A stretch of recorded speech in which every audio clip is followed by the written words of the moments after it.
আমার বাড়ি গুদাসিন্দে। আমি ওয়ার্ড বিএনপির যুগ্ম সাধারণ সম্পাদক।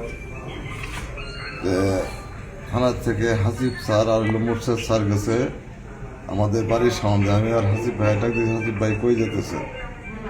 হাসিব ভাই আবার আমার ডাক দিয়ে বলতেছে যে আপনাকে বাড়ি বলে এইসব ঘটনা ঘটছে, আপনি কিছু জানেন না। না ভাই, আমি শুনছি কিন্তু আমি তদন্ত করি নাই। পরে এই কথা করবো, তাহলে আপনি আমার সঙ্গে আসেন। আমার ভাই, আমি সামনে নির্বাচন করবো, আমি গেলে এখন একটু দোষী কালার হয়ে যাবো, আমি যাবো না, আমরা এটা তদন্ত করে আসেন। পরে তারা তদন্তে গেল, যাওয়ার পরে এটা একটা মীমাংসার পদ্ধতি করে থাইলো।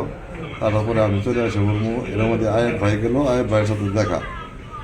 আয়েব ভাই বলে চলেন ওই বাড়ি মুখ যাই। ওই বাড়িতে গেছি, যাই পরে আসার পরে আবার আপনার সাথে ওই বাগানে দেখা হইলো, আয়েব ভাইয়ের সাথে দেখা হইলো। দেখা হলো ঝাড়াতে পোলামান আইলো। আসার পরে ঝাড়াতে পোলামান আমার সাথে তর্ক করতেছে। তর্ক করার পরে বলে আপনি নিয়েছেন সাংবাদিক। আমি বলতেছি আমি সাংবাদিক আসি নাই, আমি জানি নেই এই বিষয়ে, মামলার বিষয়েও জানি না, আমি সাংবাদিক বিষয়েও জানি না। আমাকে হাসিব ভাই জরুরি ধরে নিয়েছে, আমি নাহলে আমি আসতাম না। প্রশ্ন কে করছিল? সাংবাদিক আপনি আনছেন? ওই ঝাঁকড়া লিটন যে আমাকে আক্রমণ করছে। উইক করে কি? হ্যাঁ, ওই কিলো গোসি করে না, 5 তারিখে পরে ঘুরে ওইটুকি। পরে ঝাঁকড়া বাজারে গেছি আমি ওষুধ নেশা পরে আমি আগ্রামের দোকানের সামনে যাওয়া, আর আমাকে গ্রিন দেশে 10-15 মানুষ আমাকে ধরা। কে নাম বলেন? প্রথম কে ধরলো? প্রথম ধরলো আমরা লিটন। তারপরে তারপরে ধরে খুশির ছেলে এলো রবিউল। তারপরে আর 3-4 জন আসলে পরে ঘিরে ধরছে, তো ঘিরে দেওয়ার পর আর 3-4 জনের মুখ চিনি নেই আমি। ওদের বাবার নাম বাবার নামও জানি না। আপনাকে কি দিয়ে আঘাত করছে? আমাকে আঘাত করছে ধাবাটা নাড়ি আসলো, নাড়ি নিয়েছে আমাকে মাংরা বাড়ি মারছে। আগ্রামে যখন কোন জায়গায় বাড়ি দিছে? মাংরার ভিতরে বাড়ি মারছে, আর আমার মাথাতে ঘুরিয়েছে, ছাতিতে ঘুরিয়েছে, অনেক মার হয়েছে আমাকে। মানে খালি ঘুষি বাড়ি ঘুষে মারছে আমার। ওর আমার কাছে একটা মোবাইল ছিল, সেই মোবাইলে উঠায় নিয়ে গেছে। কোনো টাকা পয়সা ছিল? জি, টাকা আসলে টাকা দিতে পারে নাই, কিন্তু মোবাইল নিয়ে গেছে।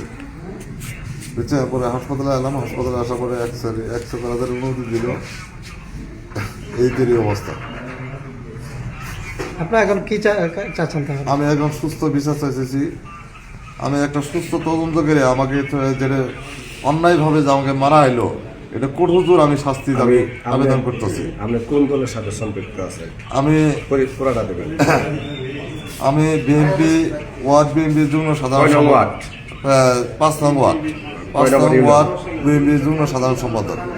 ইউনিয়ন 1 নং চৌকাতি ইউনিয়নের একজন সদস্য আছে।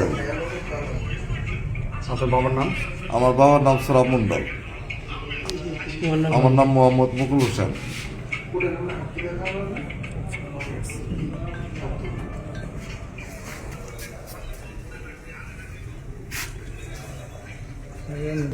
কোথায় আমার ছেলে, আমাকে ছেলেরা মেরে নাম করে পেলাম না।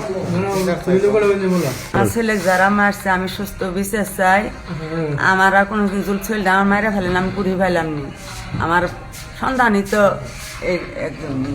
এটা চলবে না বাবু, এটা চলবে না।